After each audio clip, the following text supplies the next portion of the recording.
Well, good evening, ladies and gentlemen. Thank you for coming out on a cold and blustery evening. You guys made it, and you are here for a treat, I guarantee. But let me introduce myself. If we haven't met, my name is Shay Ramquist, and I'm one of the upper school humanities teachers. I'm also the director of the Trinity U program here at our school.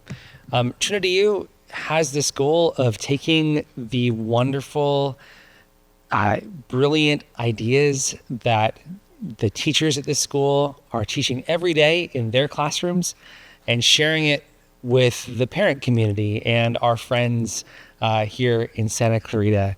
And so we're so glad that you get a chance to have a taste of what we do through Mr. Weichbrodt's talk tonight. If you like this sort of thing, I've got a couple podcast recommendations for you. First of all, we have just started a brand new podcast called Different by Design, and that is hosted by Mrs. Caddo and Dr. Dixon, and they're talking about why we do and how we do what we do here at Trinity. And we also have our long-running Classical Academy podcast that Dr. Phillips hosts, and that one is all about interviewing our faculty and talking through some of the wonderful parts of classical education, we just released one this last week of how do we go through the Old Testament with our students. It's such a wonderful part of Scripture, but it can be challenging. How do we address that with middle schoolers, which is a challenging audience? Mr. Weichbrodt has done a wonderful podcast for us on topics like Dante's Inferno, walking through hell with Dante and Virgil and Mr. Weichbrodt, something he does with the 10th graders. And he's also done ones on Beowulf and other things too. So I'd encourage you to check out both those podcasts if you want more of this type of thing. But tonight we have Mr. Weichbrodt speaking not about hellish things, I hope, but about Athens and Rome and Washington, D.C. How has classical education formed and reformed America? So before I welcome him to the stage, let me pray for us in our evening together. Heavenly Father, you are the source of all truth and wisdom. You have enlightened us through many ways, especially through your scriptures. We thank you for the gift of speech and for this moment where we can pause from our busy, hectic lives and think about deeper and true things that we might not be thinking about every day. We thank you for Mr. Weichbrodt and his preparation. We ask that you would open our ears to hear good and wise and true things so that we could love you better and follow in your footsteps better as well. Be with us now in this time. We pray this in Jesus' name. Amen. All right, please help me welcome Mr. Weichbrodt.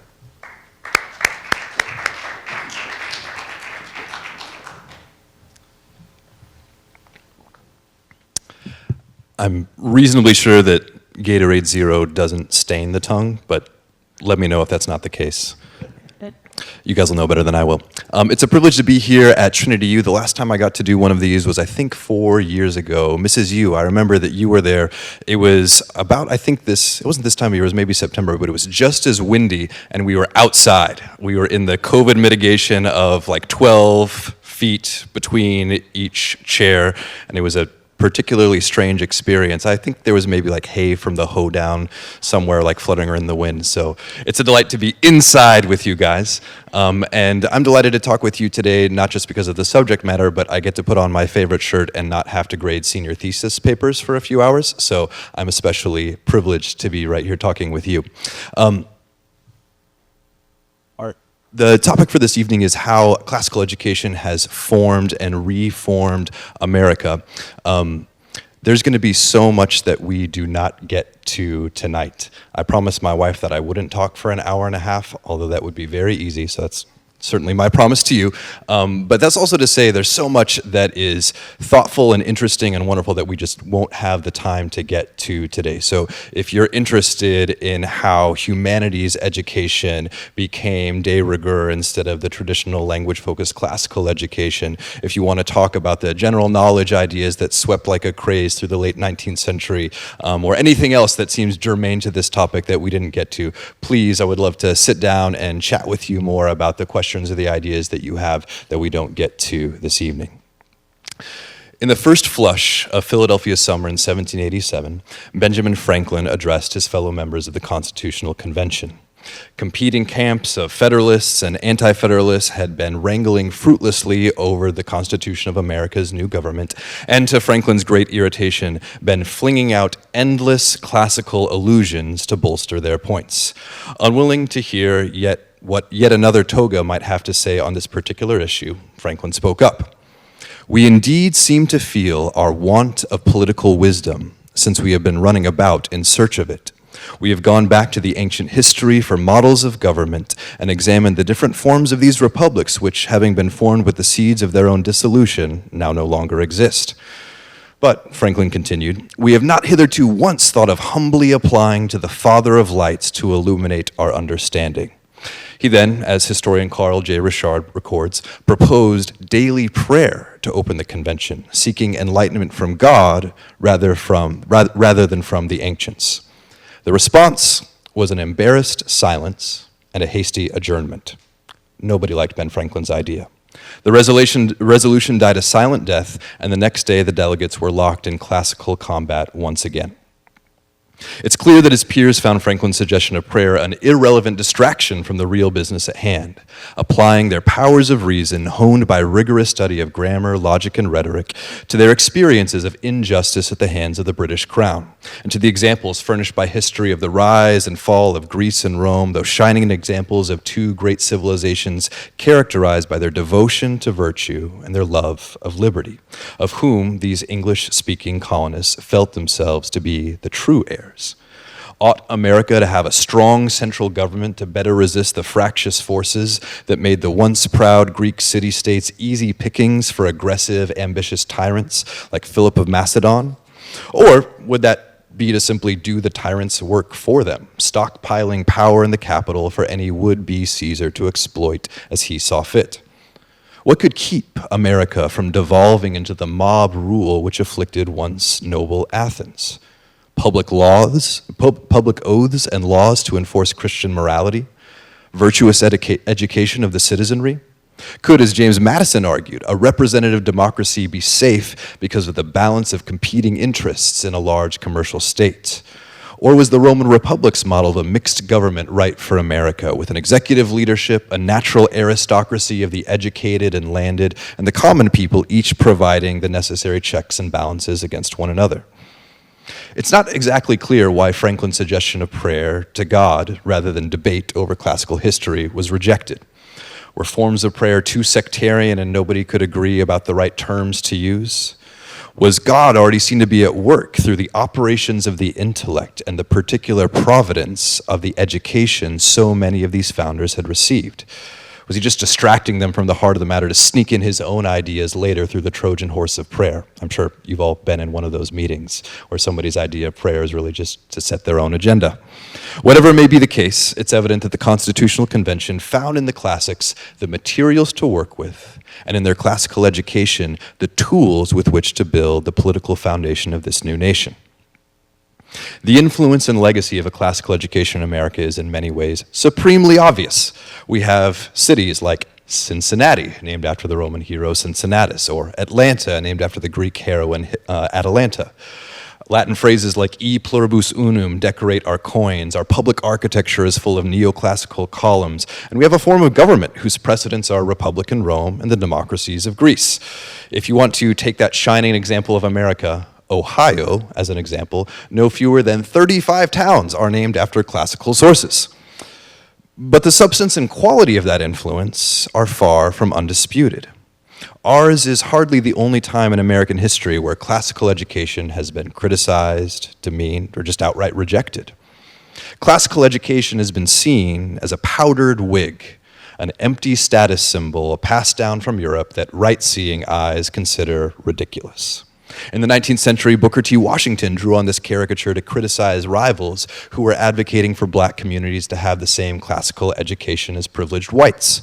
Washington, who advocated for mechanical and industrial education for black communities so they could win social respectability and economic power before then striving for civil rights and a liberal education, told a probably apocryphal story of seeing an African man in a hut trying to read a book of Cicero's orations with no pants on. Washington declared, "I want to tailor shop first so that the Negro can sit down and read Cicero like a gentleman with his pants on." Classics were nothing than a fancy ornament that you would use to signify that you wanted to belong to the upper class. Classical education has been seen as an anti-democratic prod used to keep the common man away from knowledge, authority, and influence. For centuries, advanced vocations like law and medicine had their secrets wrapped in the obscurities of the Greek and Latin languages, forbidding the uninitiated from entrance. As antebellum educational reformer Horace Mann argued, the Greeks and Romans had no mass public education, and thus could have never developed the machines or technology which were then rapidly advancing the quality of life in the Industrial Revolution. Founding Father Thomas Paine thought that a child's genius is killed by the barren study of a dead language, and, never hostile to a good conspiracy theory, thought that early Christians had standardized classical education in order to, quote, cut learning down to a size less dangerous to their project. The more people were busy learning obscure language rules, the less they would really think about what religions like Christianity were pushing. Classical education has been seen as a convenient tool for fortifying prevailing prejudices and oppressive ideologies. Benjamin Rush, physician, social reformer, and fellow delegate to the Constitutional Convention, saw a dark lust for power in certain corners of classical education. "Men love royalty, titles, and the Latin and Greek languages," he wrote. "They love to make wars, enslave their fellow creatures, distill and drink rum, all because they are not formed by reason." After the Revolution, as attitudes towards slavery in the South devolved from seeing the practice as a necessary evil until African Americans could be recolonized to Africa, to then a positive good upon which the Southern economy depended, some were more than happy to find classical justifications for their prejudices. Modern ideas of race were pasted onto the ideas of Aristotle, who had argued that some men were, by their nature, fit for slavery.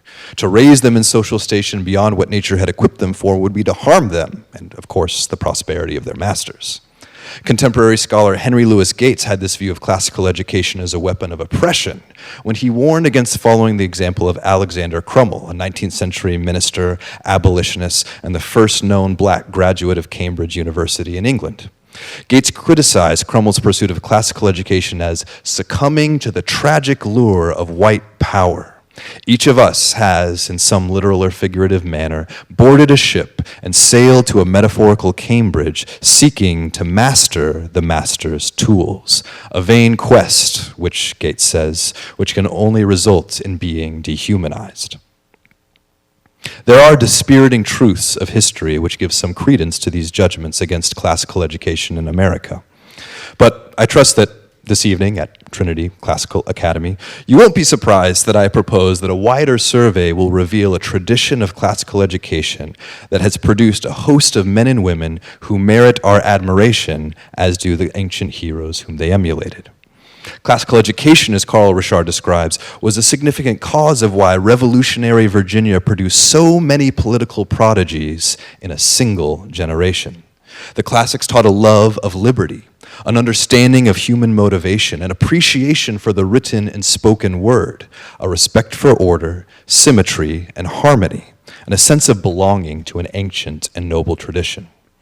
Founding father and president of Princeton University, John Witherspoon, presided over an education that challenged students to read Virgil, translate him, and compose in imitation of the Roman master, to grasp Euclid's geometry, to propose and defend senior theses like "All men are free by the law of nature," and "No religion is rational without liberty of conscience." Instead of self-serving tyrants, I'm sorry, musical fans, but we have to accept Alexander Hamilton from that list, or ivory tower academics, Witherspoon's leadership produced an unprecedented legacy of public service. Richard Grimaire records that Witherspoon's graduates numbered 10 cabinet officers, 39 congressmen, 21 senators, 12 governors, 30 judges, including some on the Supreme Court, and 50 members of state legislatures. Classical education shaped heroines like Anna Julia Cooper, who, though born into slavery, became only the fourth African-American woman to earn a PhD, hers from the University of Paris.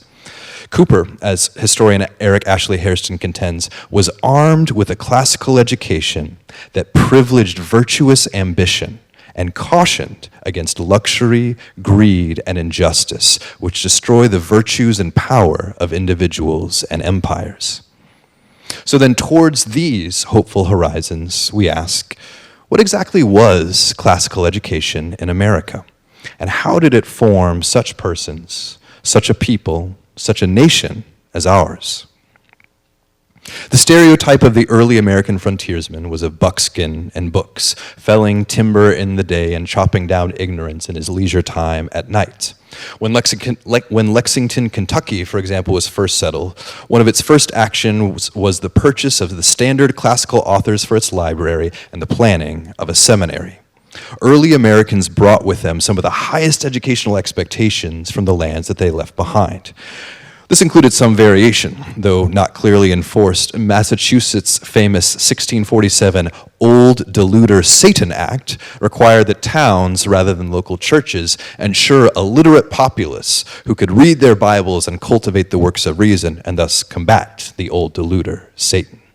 Educational opportunity uniquely characterized the American landscape.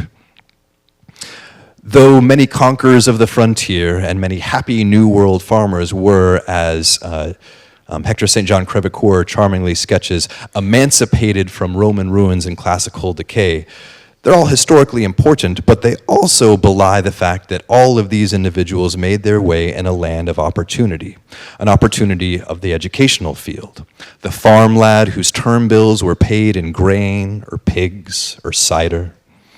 The log colleges in the middle colonies in Virginia with special funds dedicated for poor and pious youth who couldn't otherwise pay their way. They proved that any able individual in America was welcome to this education that once had been reserved for the elite. John Wise was the son of an indentured servant and worked his way through Harvard, speaking later of his alma mater as the place, if not of the goddess Minerva or Apollo, yet the Bethel and temple of God himself. As another illustration, the 1676 New England Almanac, that practical Bible for farmers and other agricultural workers, didn't just end with practical advice, but rather a quotation from Virgil. Dabit Deus his quoque finem. Near the end of the savage and bloody King Philip's War, the average farmer could take consolation in this idea from classical Virgil, that God will give to even these things an end. When we think about the established schools, colonial classical Christian education was a direct descendant of the medieval scholasticism that had produced 200 or 300 years of relatively unbroken curricula. It featured the trivium, grammar, logic, and rhetoric, and at least 3/4 of the quadrivium, arithmetic, geometry, and astronomy, music being the one exception.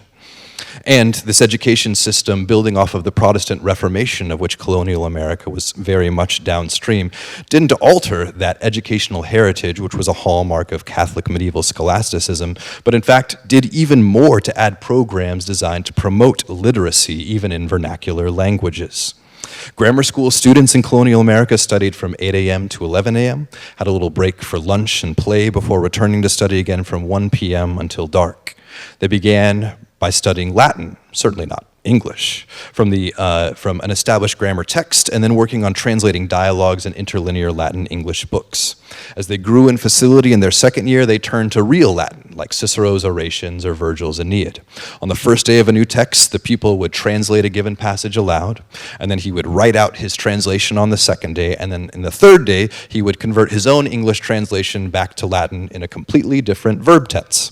The same process would repeat later on in Greek, learning grammar rules, then translating a great and worthy text like the New Testament, Xenophon or Homer, and then translating Greek into both Latin and English. They learned rhetoric, logic, and geometry from great texts like Aristotle and Euclid, and formal study of English didn't begin until after the American Revolution, and even then only in some of the more liberal and progressive places. As Richard writes, some educators and laymen considered the study of English grammar a mere matter for the home, unworthy of formal academic attention. In terms of pedagogy, that old bugbear, rote memorization, beat it into your head, was rife, and more than one teacher followed the example of the eminent Dr. Samuel Johnson schoolmaster, who administered beatings in a way that, quote, did not distinguish between ignorance and negligence. But in America, expectations of both parents and communities often produced a very different type of schoolmaster, one like Ezekiel Cheever, who was memorialized by student Cotton Mather as Corderius Americanus, the American heart, who taught Latin, he said, without tears. Or Samuel Moody, who encouraged students to, contrary to the example of many of his peers who expected strict silence as everybody just did the work in their own head, encourages pupils to read and to think aloud, still in good order, and managed to inspire affection in his boys at the same time that he nurtured competence. The end result of Moody's instruction, without ever using the rod to beat his pupils into submission and learning, was that over a quarter of Harvard graduates came directly from his school. As Education American continued to develop, more courses in specifically vocational training were added to the language-focused college prep curriculum, like navigation, accounting, and trigonometry. In certain well-settled regions of America, literacy and writing ability reached as high as 90% of the population in these colonial times. After students graduated from the grammar school, often around 15 or 16, they would be able to, in some cases, make their way into college, where the standards had remained basically unchanged for 200 or 300 years. The only thing that American colleges cared about was expected proficiency in Latin. By proficiency, we mean you could read it, you could speak it, you could write it, and obviously you could compose poetry in it, and maybe just a little bit of knowledge of Greek grammar.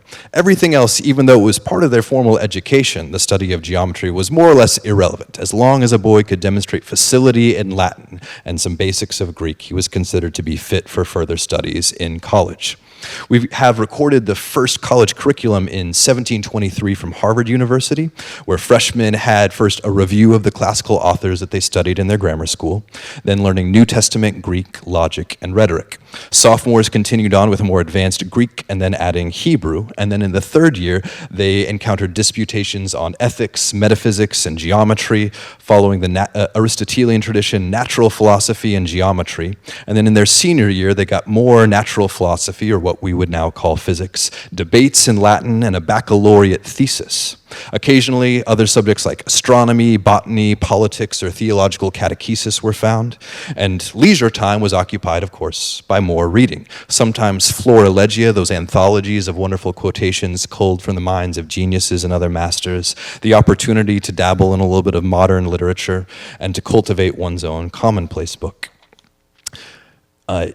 As we see each college in early America developing its own unique flavor, that also tended to push graduates in different directions. We can see from the thesis titles of the graduates of different schools a particular point of emphasis. Yale students tend to write about science and theology, Princeton students about rhetoric. Discussions on matter and form, the early subjects of early colonial theses, dealing with highly metaphysical or speculative theological topics, over time soon gave way to theses addressing much more practical and pressing concerns, to the point that in 1773, Brown University was producing students defending theses like, "Have not the American colonists the same rights as the inhabitants of Great Britain?" You see where that might go in about 3 years. Interestingly, whenever we think about that set of Americans who we most often call the Founding Fathers, nearly all of them were first-generation college students. Of the 99 men who either signed the Declaration of Independence or who were members of the Constitutional Convention, only 8 were known to have fathers who attended college. Aside from the men like George Washington and Ben Franklin, who didn't attend college at all, other luminaries like John and Sam Adams, Elbridge Gerry, Thomas Jefferson, James Madison, John Marshall, Benjamin Rush, James Wilson, these are all first-time college graduates. And so you can see the way that this expanding and widening educational landscape in America really furnishes some substance behind what sometimes people might call the myth of modern meritocracy, that as more opportunity was afforded for more, the best and the brightest continue to find a way, oftentimes people who would never have been given that chance or opportunity in a different cultural landscape. So what was this education of colonial America expected to do in a student? Well, the most obvious and the most consistent message was education is meant to cultivate virtue. John Adams furnishes us with a memorable example. As a boy, his father grew tired of John Adams' constant complaining about having to buckle down and learn some Latin, and so one day, John's petitions finally fell on favorable ears. His father told him, "Okay, you can go out and dig some ditches instead of studying Latin. And John Adams was more than happy to get a break and go in the sunshine. But after a day of digging ditches, he came back home and knew he had made a huge mistake. Adams records that he was too stubborn and proud to admit his error the first day, so he went back to do it one more day before finally admitting to his father the error of his ways. Adams would later write, "If I have since gained any distinction in the world, I owe it all to the 2 days of labor in that abominable ditch." This would be a subject that John Adams would write to his son, John Quincy Adams, about, and even to his grandsons, exhorting them to follow his example. And it's crucial to note that whenever John Adams talks about gaining distinction in the world, he's not just talking about studying Latin and so gaining entrance into the hallowed halls of prestige. He's talking about the distinction that comes from the merits produced by the intellectual and moral virtues which he felt supremely convicted were the results of his study of classical education. We see the same link a few years later whenever he wrote regarding his colleague Arthur Lee's sons. I'm blanking on the name. Robert E. Lee's grandfather, I apologize. He wrote of Arthur Lee that their father had given his sons classical educations and they were all virtuous men. The two, excellent education and personal virtue, were always meant to be linked together. And even though Americans have always, from the beginning, been a pragmatic and commercial people, they have, as Carl Richard writes, been those who simultaneously harbored a reverence for tradition, both Christian and classical, and who had seen in these theistic and humanistic traditions a crucial means of moderating their own penchant for utilitarianism and materialism. Education was meant to form men, and those men might go on to great commercial or fruitful success in the world, but the education they received wasn't meant to simply gain them entry into those high-paying jobs or opportunities for great public distinction. It was meant to form in them the virtues that could counteract the temptations and the lures of unjust ambition or a lust for gold or for power. Another significant effect expected from the study of the classics was to learn from history, which the founders considered to be merely the experience of mankind. Famously, history is simply the experience of human life, the story of human life intensified.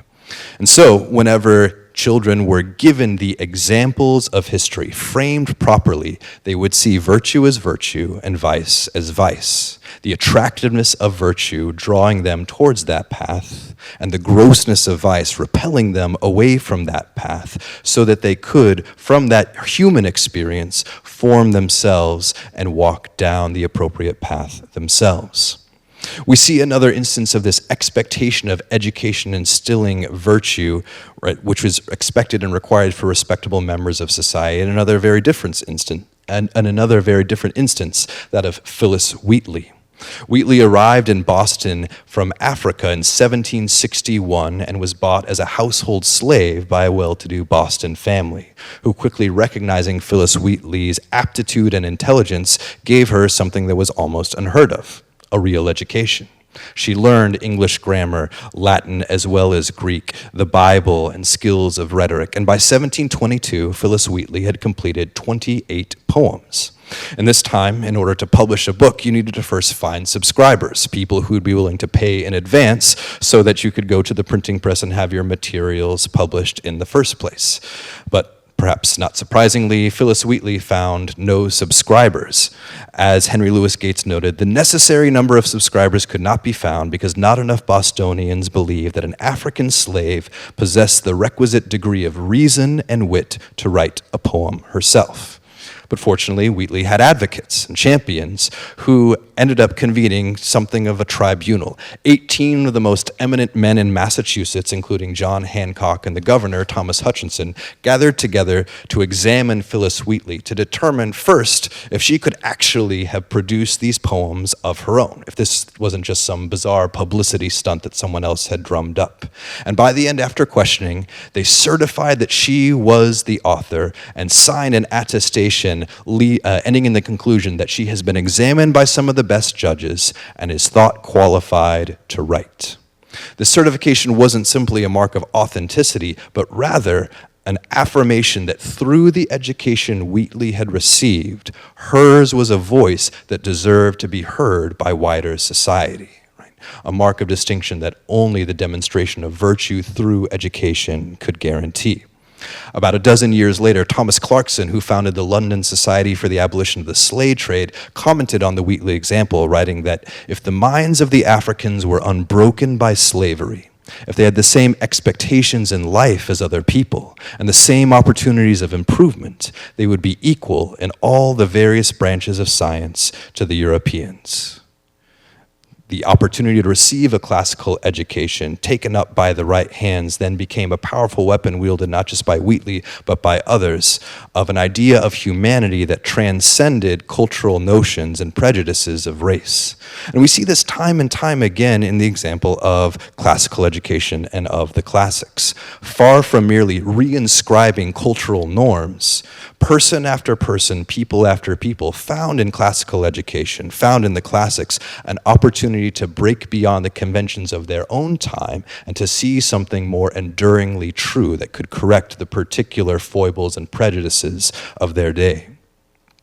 Classical education was also expected to provide a certain set of intellectual tools, which, though gained from the study of great men and controversies many millennia past, could nonetheless form intellectual tools that could be applied to any given situation. As historian Collier Merriweather put it, the founders knew how to build an argument, to construct a logical fortress. That had been their pastime since youth. They could marshal words, they could explore the past, because they had been doing that for years. In this case, we see in colonial America classical education giving certain people the tools to have a successful quest for independence and to make a constitution whose durability continues century after century.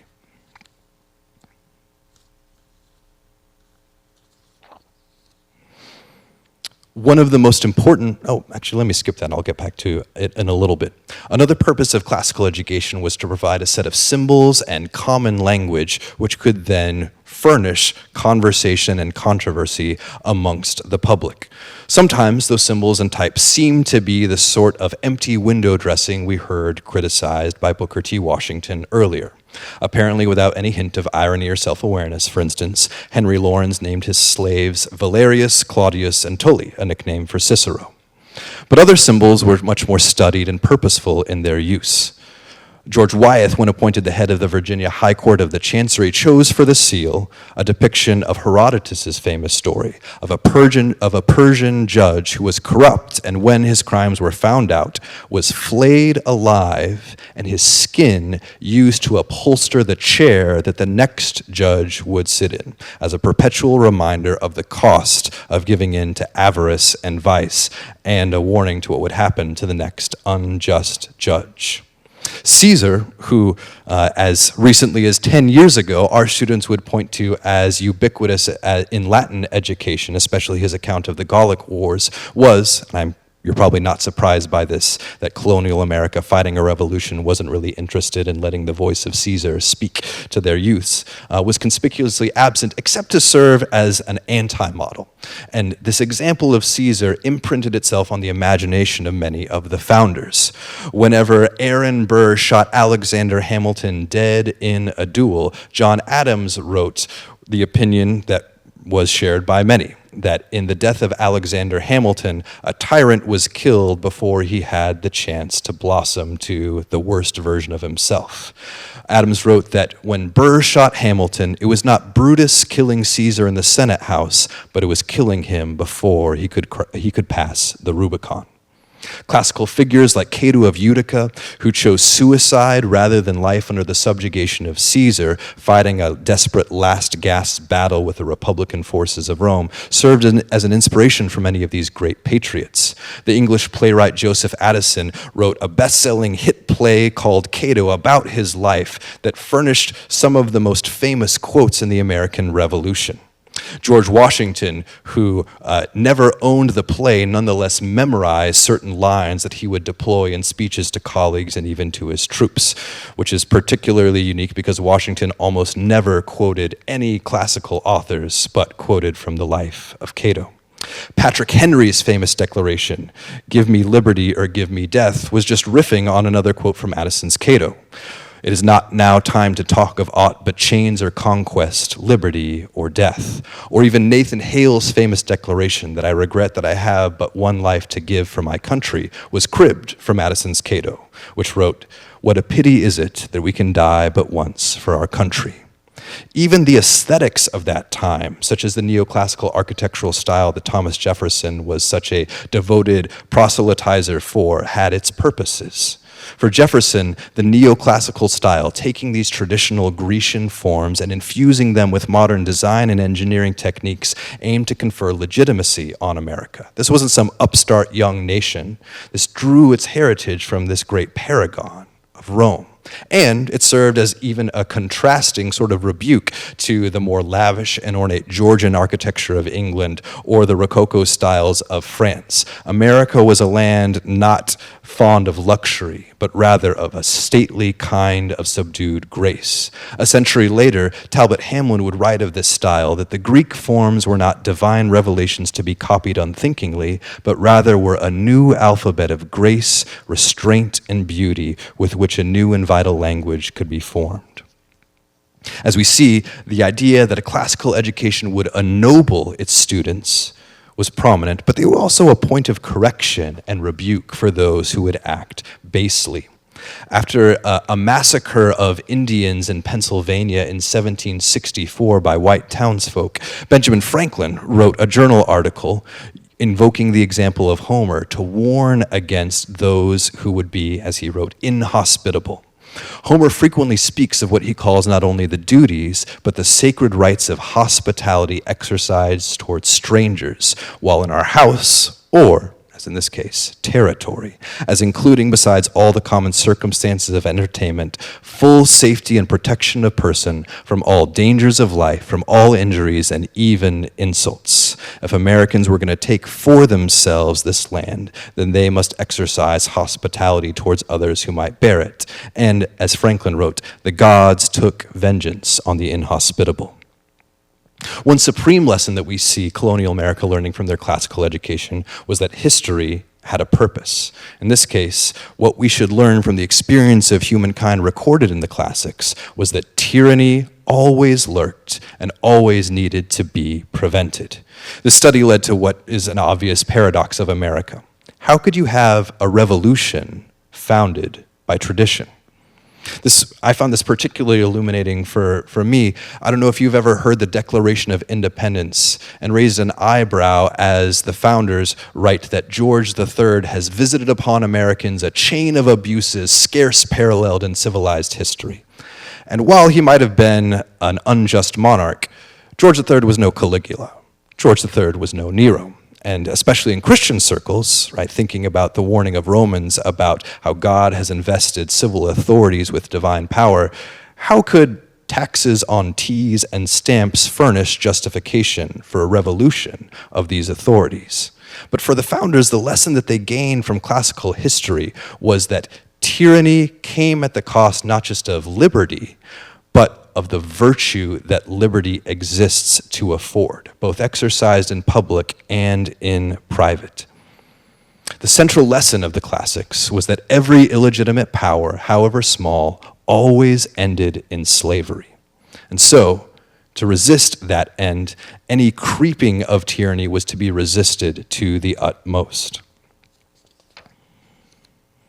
This tyranny also played into debates like the Constitutional Convention, where some like William Grayson was concerned over increasing federal power, noticing the way that Rome tended to act with great brutality towards their provinces. And even critics that we mentioned earlier, like Benjamin Rush and Thomas Paine, agreed that it was critically important for ancient history to be taught to the youth because it would allow for making a proper use of the errors or improvements of the history which it presents.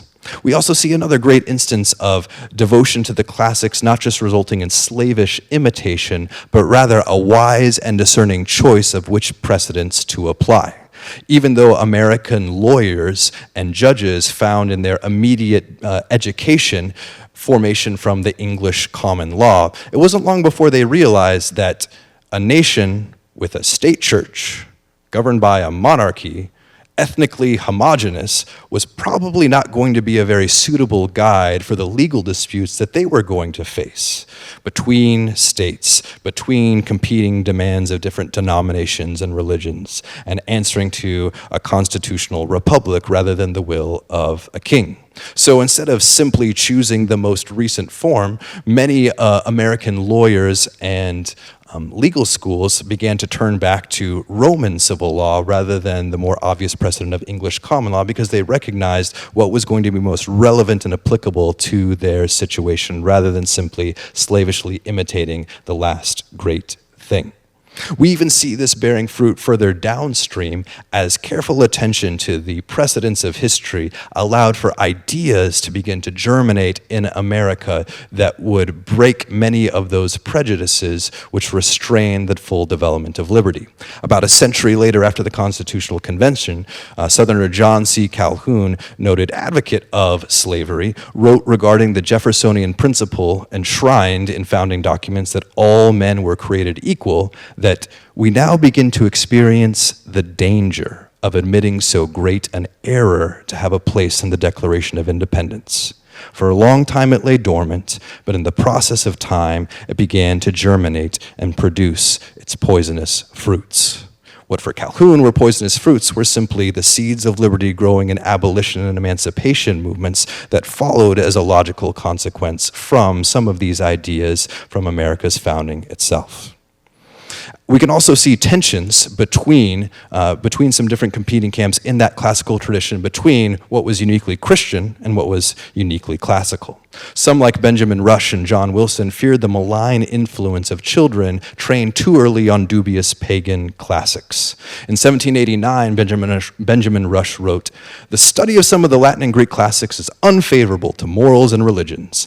Indelicate amours and shocking vices of gods and men fill many parts of them. Hence they impart an early, dangerous acquaintance with vice, and hence, from an association of ideas, a diminished respect for the unity and perfections of the true God.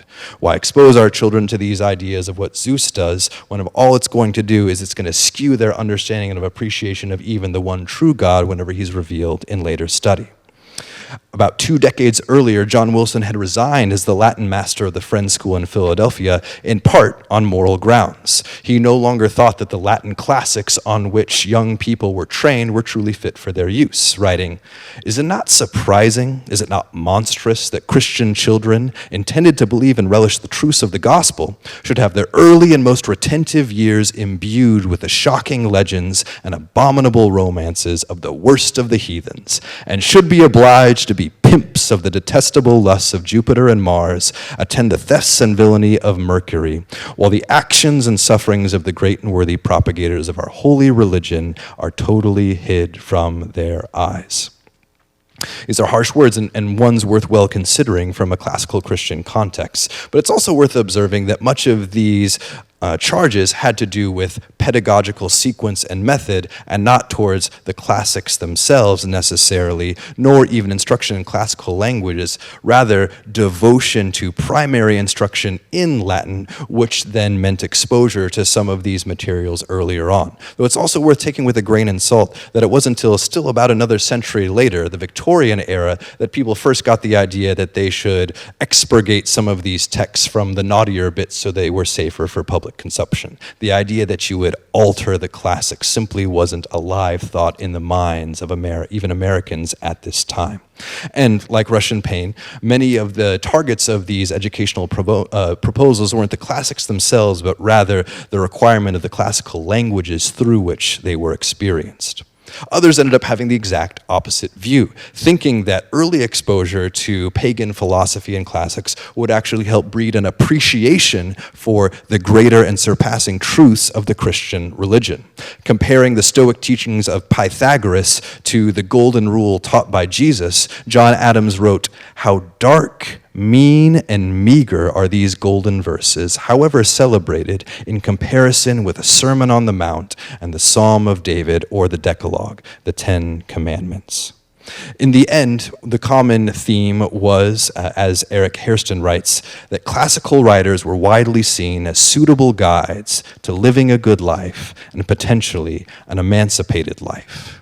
But the question of which guides to follow and where they took was also a controversy even from the earliest parts of America. All the way back in the 1630s and the 1640s, John Cotton and Roger Williams, later the founder of Rhode Island, found themselves engaged in a bitter debate over letters, of course, over what was to be the guide for American law and jurisprudence. Whenever American civil government began to take shape, should it take, for its example, Old Testament civil law? Or should it take the Greco-Roman heritage as the basis for action and judgment? In Cotton's view, the civil magistrate, the ministers of the state, can and should intervene even in church affairs, binding consciences according to their judgments. Williams, however, viewed that Old Testament civil government should rather be read as types that were fulfilled by the example, were fulfilled in the person and work of Christ, and that rather closer attention to the Christian tradition meant that today's civil government should take as its models rather the pagans that we read of in Scripture, men like Darius and Xerxes, who allowed for religious toleration and the practice of multiple consciences. While Cotton would write that God never ordained democracy as a legitimate form of government, that it might have sufficed for those highfalutin Athenians, but never for the rude common people that dotted the American countryside. While it might be right to say that the judgment of history is not yet clear on who was right, it's pretty clear who won the day, with the separation that we see between the civil and religious authorities being a hallmark of American life. As we move from the colonial time to antebellum education, and I apologize, I hope this isn't like, you guys know that one drawing of the horse where you have the really detailed front, like the head and neck are very finely sketched, and then it slowly devolves into a bunch of messy pencil lines a little bit further. We're not going to get very far past antebellum America in our time together, which I think that you also agree is probably a fitting end. But I do want to give us a couple of examples from antebellum education as well as a few more modern instances that help us fill out this survey. So as education changed from a colonial America to just before the time of the Civil War, one of the most characteristic changes was the rise of the Greeks. America's founders looked primarily to Rome and the example of the Roman Republic. After all, they were forming a republic, not a democracy. But as the character of America shifted and a representative democracy began to become more and more in vogue in the desired tenor of the people, that accompanied international movements like the inspiring Greek fight for independence against the Ottoman Empire. After 1830, college curricula began to once again include the intensive study of the literature of the ancient Greeks. Its advocates imagined Greece as the antidote to the cant of an emerging industrial democratic society, and listing Hellenism to defy materialism, machines, and rampant egalitarianism. If you wanted to learn how to do democracy right, look to the Greeks. The idea was that through a classical education, students would imbibe not just their words, but the ancient Greek spirit. And again, in the words of Eric Hairston, purge themselves of the relentless greed and anti-intellectualism that made the young republic prey to scheming demagogues. In 1839, one Southern writer commented, "Have not Grecian classics a special claim on the attention of American youth? Were not their authors free men with their thought beating high with the fervor of liberty?" This time period also led to some significant pedagogical changes. While it's always been the case that good teachers go beyond the expectation of rote memorization, this era saw explicit instruction and recommendation that teachers ought to bring their materials to life by placing it in historical and social context, furnishing classrooms with relevant images and artifacts, and helping students imaginatively enter into the world that they studied. Well, this might seem to be commonplace to us now. It's in part thanks to developments that happen in antebellum American classical education. One Ivy League professor commented that the life of the Greeks should be fully illustrated, and that the student must be able to place himself upon an imaginative level with the intellect whose labors he essayed to comprehend. This turn towards a more democratic America was not without controversy and consternation. John Adams' grandfather, Charles Francis Adams, wrote, "It's a question not yet decided whether a people are able to govern themselves, and it is exceedingly doubtful whether even our experiment will succeed." People began to ask the question, was leadership in America simply turning into a contest of who could appeal most potently to the masses? John C. Calhoun criticized some of this rising democratic tendency, saying that the lesson that the Roman corrupt rulers learned was, with money I will get men, and with men money. But in our day, the maxim of our public pilferers is, with money we will get partisans, with partisans votes, and with votes money. Alexander Crummell, who we mentioned earlier, when he looked across the Atlantic at the prospect of returning to America, despaired, writing, "My hopes are not bright ones, even for white men and their children in America, controlled as you are by an unscrupulous and boisterous democracy, which neither fears God nor regards man, and by a demagogic priesthood who devote their best energies in maintaining the sanctity of slavery and the infallibility of the state." I will leave you to draw your own contemporary parallels. But as we saw again, as in colonial times, a new vision of America also kept expanding educational opportunity. Around 1800, there were about 20 colleges in America. By 1860, over 220, most coming into being after 1830. This led to a significant paradox in 19th century American education.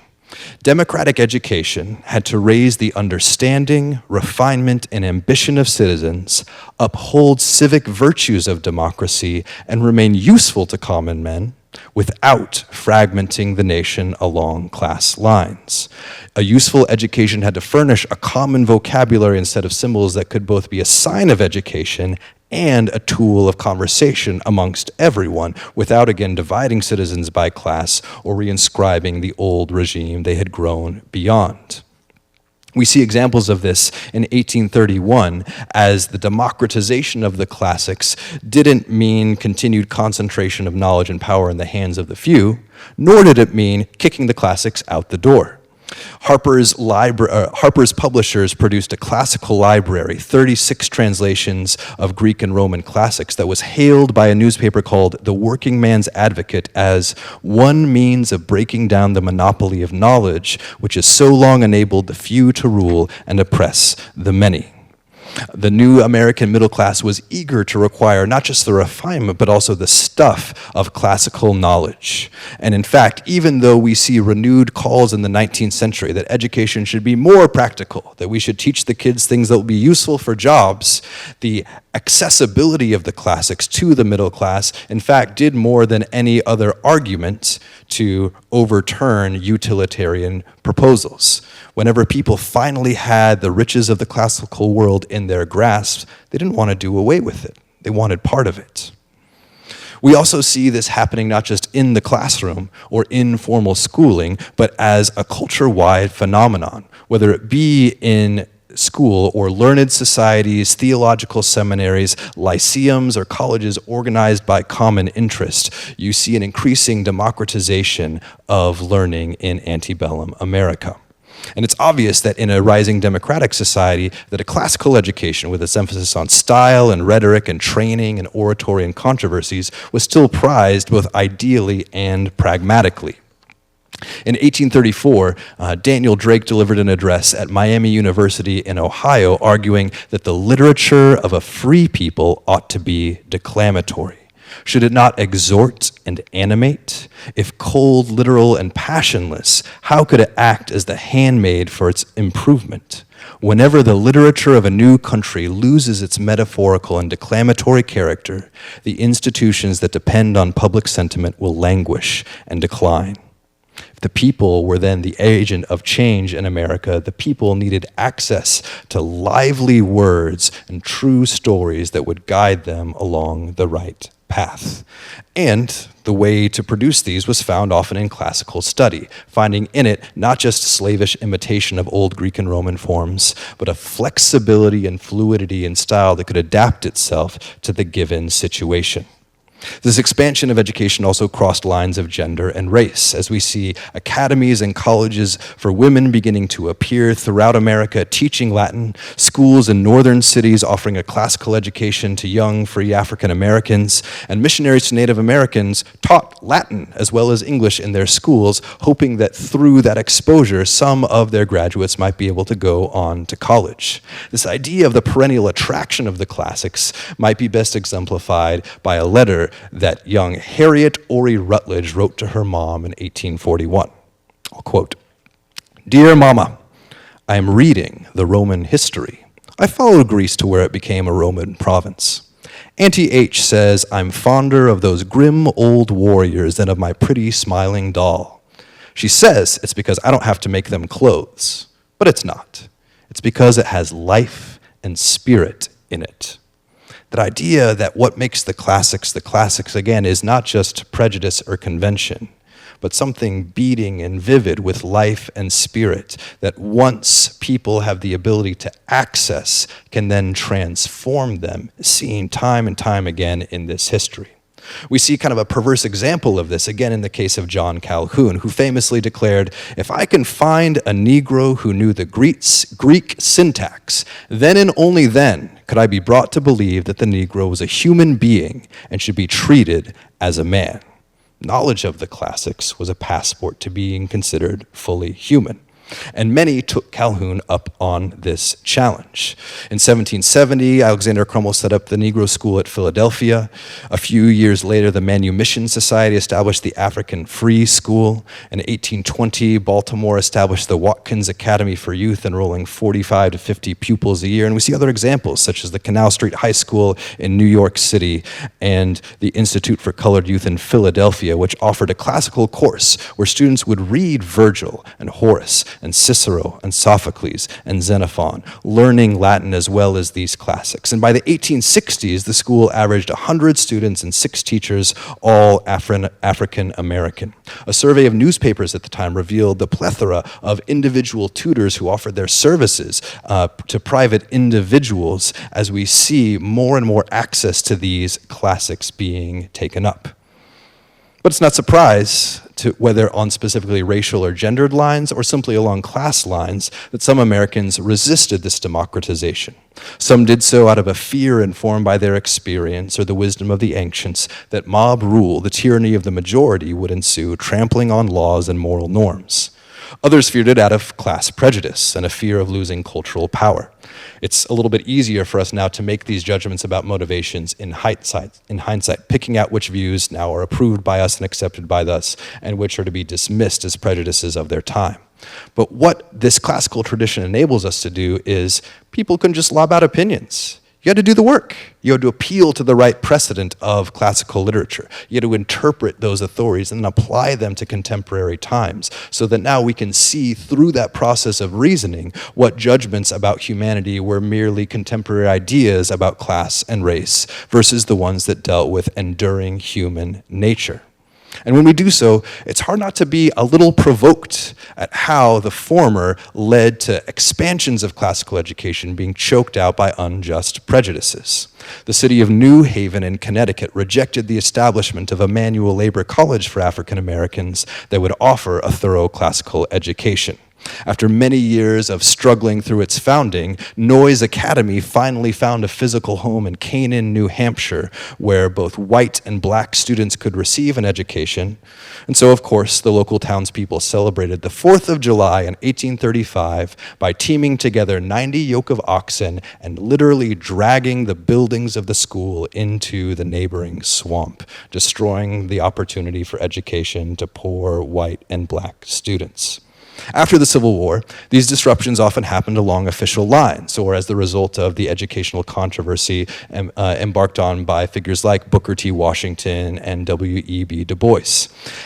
African Methodist Episcopal churches aggressively founded schools to serve those who were excluded from public education because of their race. Churches would often create Sunday schools and expand their Sunday school programming, not just to instruct in scripture and Christian doctrine, but to give a classical curriculum to those who otherwise would have no access to it. And private schools went even further.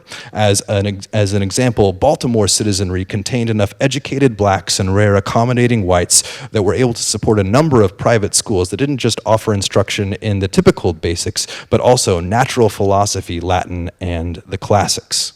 But again, we see that potential tide of what could be being regressed both by prejudice and ill-informed opinion. Influenced by Booker T. Washington in 1899, the aforementioned Institute for Colored Youth in Philadelphia was pressured to drop the liberal arts curriculum. Students who were no longer able to take classes in Latin and history in favor of an industrial emphasis fitting them for the job market. And when the old guard of teachers and administrators was phased out, the student population then gradually plummeted to nothing when it was clear the school no longer offered the classical college preparatory curriculum. Students and parents didn't want a dumbed-down version of someone else's idea of what was fit for them. Similarly, Florida A&M University was on the verge of accreditation after 20 patient years of trying to work the liberal arts curriculum into its vocational emphasis, but on the cusp of success, found administrators putting on the brakes and putting into reverse gear, seeing that many would perceive a liberal education as being undesirable for its black students. Some schools, like the singular Howard University, managed to resist those forces, but in general we see a common trend, that the classical curriculum fared better at schools established by private institutions and mission societies that were not, in the words of Eric Hairston, beholden to white state legislatures or Congress for their funding. We'll conclude with maybe two final examples of the way that this played out in the example of some singular individuals. I think maybe three specific examples.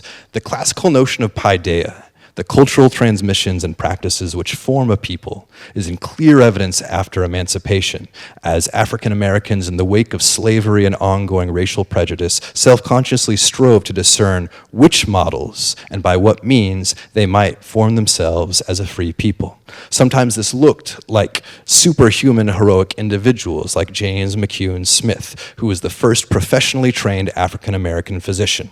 He went to work as an apprentice to a blacksmith to earn a living, worked 6 days a week, and studied Latin and Greek in the evenings and all day on Sunday. Smith was described by his friend Henry Garnett as at a forge with the bellows in one hand and a Latin grammar in the other. We see other schools being formed, both for African Americans, for women, as well as for working and middle classes, not simply because people finally wanted the opportunity to vault into the upper echelons of elite society, but because of a sincere hunger for the substance of the classics, and also for the virtue which would form not just certain heroic individuals, but groups and communities of people who could then act according to the dictates of liberty, their conscience, and virtue. We see the case of this in the words of W.E.B. Du Bois, who, in resisting the inclination towards a merely mechanical education, used, when speaking to people in Atlanta, the myth of Atalanta to correct some of their, in his view, misconceptions. The classical story of Atalanta is of a beautiful, swift nymph who was able to outrun any man, outhunt any man, and had no interest in marrying any of them. And it was only whenever she was prevailed upon by her father that she would get married if she could be beaten in a foot race. And after suitor failed with typically gruesome consequences, one man, Hippomenes, had an idea. He would bring along a golden apple, and in the midst of the race, cast it ahead to distract Atalanta's attention from the race that she ought to run. Distracted, Hippomenes surged past the finish line, winning the race and the unwilling hand of Atalanta. For Du Bois, this was going to be a perennial message that every American community had to learn. A lust for gold, a desire for material gain, necessarily will prostitute freedom. And he was very concerned that all of these advancements and inducements for the advance of practical education had no basis in the formation of moral character and would partake of the same materialistic greed that, in his view, degraded and damned the South. He wanted no part of that same lure for merely material success that led to the entire institution of slavery in the first place, just reconstituted amongst a different group of people. And finally, I want to end with a last example of how we see classical education forming some more contemporary examples, and probably what may be a commonplace example, but I think one well worth attending to. In the wake of celebrating Martin Luther King Jr. Day, it's well worth remembering that King himself, though not classically educated according to the standards that we've just met, nonetheless had a rigorous reading of the classics as part of both his graduate and undergraduate education. Reading the great works like the Oresteia, Antigone, Crito, Plato's Apology, the Republic, among others, at Fraser Seminary and Boston University.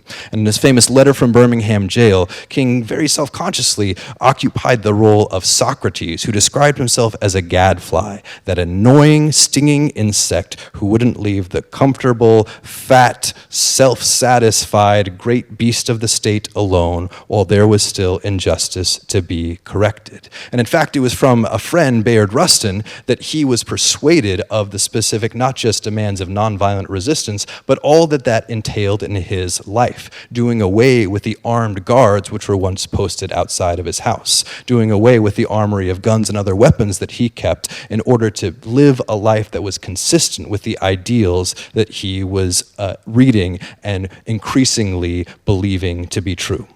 For better or for worse, it's hard to find a more characteristically mid-20th century American anecdote than this.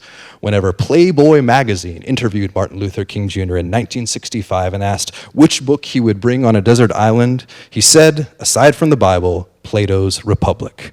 I feel that it brings together more of the insights of history than any other book. There is not a creative idea extant that is not discussed in some way in this work.